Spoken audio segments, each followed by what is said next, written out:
The cold night air was thick with tension as three young thugs surrounded an old black man at the corner of a dimly lit street. "Hey, old man, what's in the bag?" one sneered, snatching at the frayed duffel slung over his shoulder. The man's hands trembled, not with fear, but with restraint. He stared at them, his calm gaze cutting through their bravado. "You don't want to do this," he said softly, his voice steady, carrying the weight of something far greater than the moment. They laughed, mocking him. "What are you going to do, Grandpa? Call the cops?"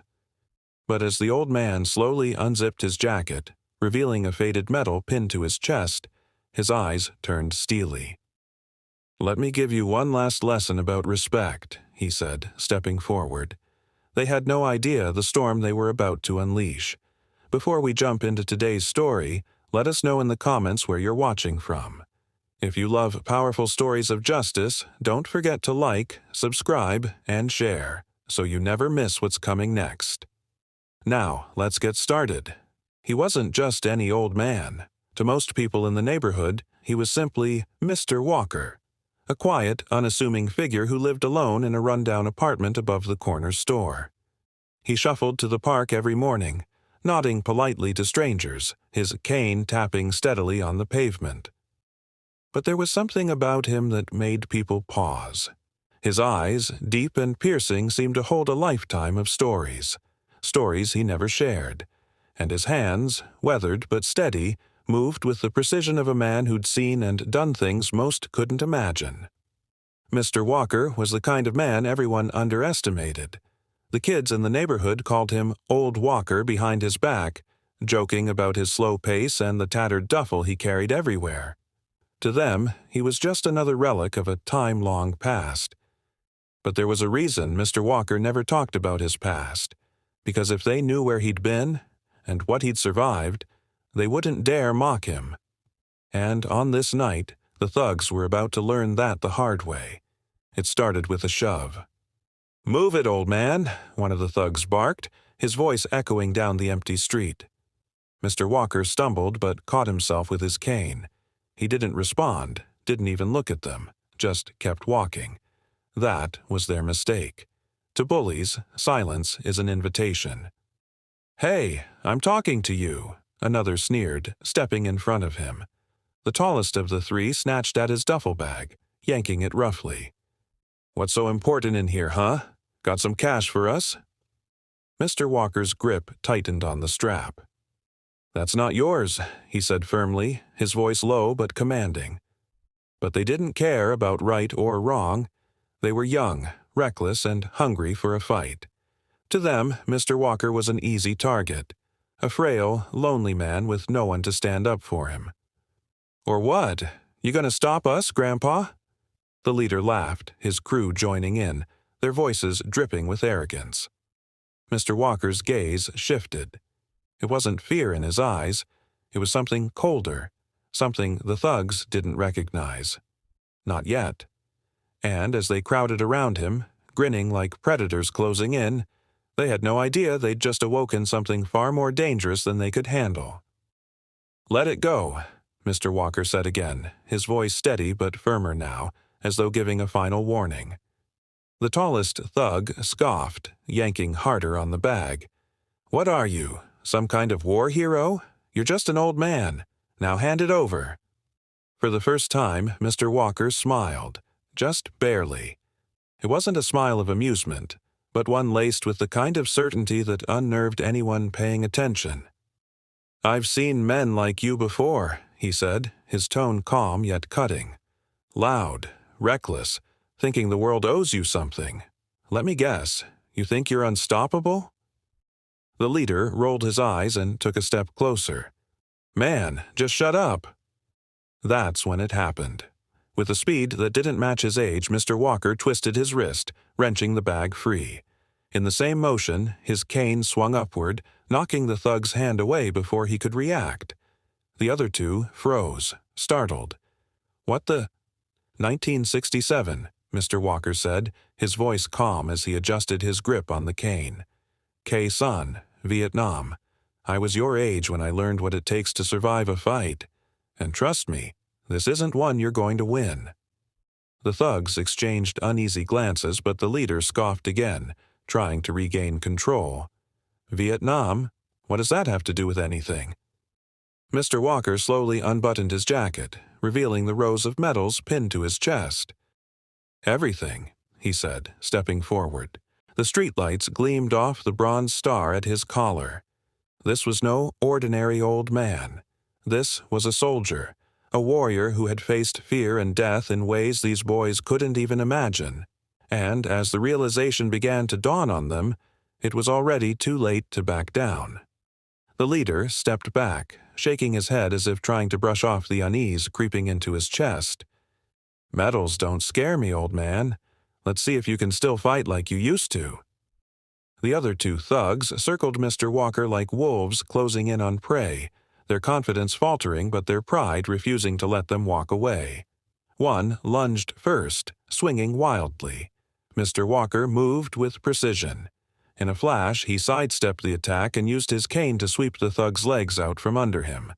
The young man hit the ground hard, gasping as the air was knocked from his lungs.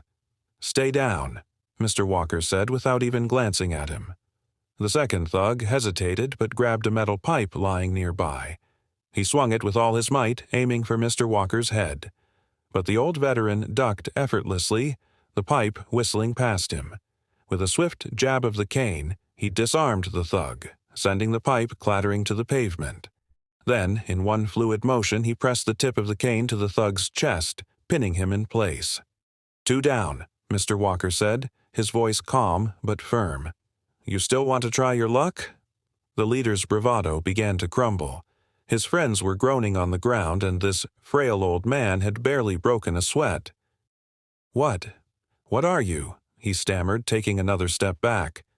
Mr. Walker lowered his cane but didn't break eye contact. "The better question," he said, "is who I was."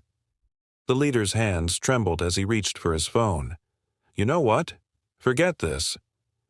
But before he could retreat, the faint echo of police sirens filled the air, growing louder by the second. Mr. Walker tilted his head slightly. "You really thought I'd face three of you without backup?" he said, a faint smirk tugging at his lips. The leader froze. The realization hit like a cold wave. This wasn't some helpless old man caught off guard.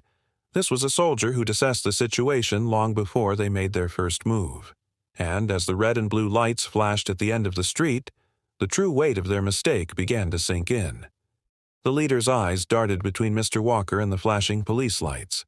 Panic set in, but his pride wouldn't let him back down completely. "You think this is over? I don't care who you are." Mr. Walker's calm expression shifted, his voice sharp now. "No, you don't care. And that's your problem. You've spent your life thinking strength is about brute force, about fear. Let me show you what real strength looks like." He reached into his duffel bag, not for money, as they had assumed, but for something that made all three thugs freeze. It was an old, worn photograph, held tightly in his calloused hands. In it, a young black soldier stood in full combat gear, flanked by his platoon. The date scrawled on the back read, "Vietnam, 1967. "This," Mr. Walker said, holding the photo high, "is who I was. A soldier who fought for a country that didn't even respect me when I came home. A man who stood against death every day, not because I wanted to, but because I had to, for the men beside me. And I've been fighting ever since." The leader's bravado shattered as he stared at the photo. It wasn't just a relic of Mr. Walker's past. It was proof of the battles he'd endured, the sacrifices he'd made, and the strength that still burned within him. "You think you're tough?" Mr. Walker continued, stepping closer. "I've faced enemies with rifles aimed at my chest and bombs falling from the sky. You're nothing but scared boys pretending to be men." The leader's hands dropped to his sides, his mouth opening and closing, searching for words that wouldn't come. And then, as if the universe itself was closing the chapter, the squad car pulled up, officers stepping out with wary eyes. "Is everything okay here?" one asked, his hand hovering near his holster. Mr. Walker glanced at the boys, then back at the officer. "Just teaching some kids a lesson," he said quietly. The officer's gaze flicked to the medals still visible on Mr. Walker's chest. He nodded respectfully. "Understood." The leader lowered his head, shame flooding his face as the weight of everything hit him. They hadn't just underestimated a man, they had insulted a legacy. The thugs were silent as the officers guided them toward the squad car. They didn't resist. For the first time in their lives, they felt the weight of their own actions, and the reality of what they could have unleashed. Mr. Walker stood there for a moment, watching them go, his cane planted firmly on the ground. One of the officers turned back to him. "You okay, sir? Want us to take you home?" Mr. Walker shook his head, a faint but knowing smile on his lips. "I'm fine. They needed this more than I needed the trouble." As the squad car pulled away, Mr. Walker turned toward the park bench nearby and sat down, his hands resting on his cane. His eyes softened as he looked at the photograph again, memories of his platoon flooding back. He spoke softly, almost to himself. "I told them I'd never stop fighting. For what's right, for the future. Guess tonight was no different."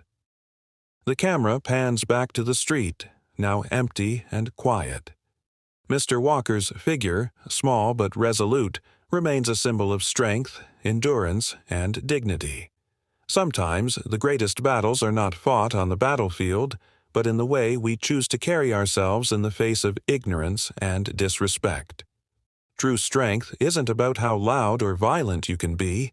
It's about standing firm, using wisdom, and showing the world what resilience looks like. In a world quick to judge and quicker to forget, men like Mr. Walker remind us that legacy isn't just about medals. It's about the quiet, enduring fight for respect and justice. And that, my friends, is the power of resilience, wisdom, and inner strength. Mr. Walker wasn't just an old man.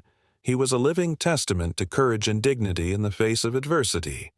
Here on the Justice Twist, we bring you stories that uncover the hidden truths and deliver powerful lessons.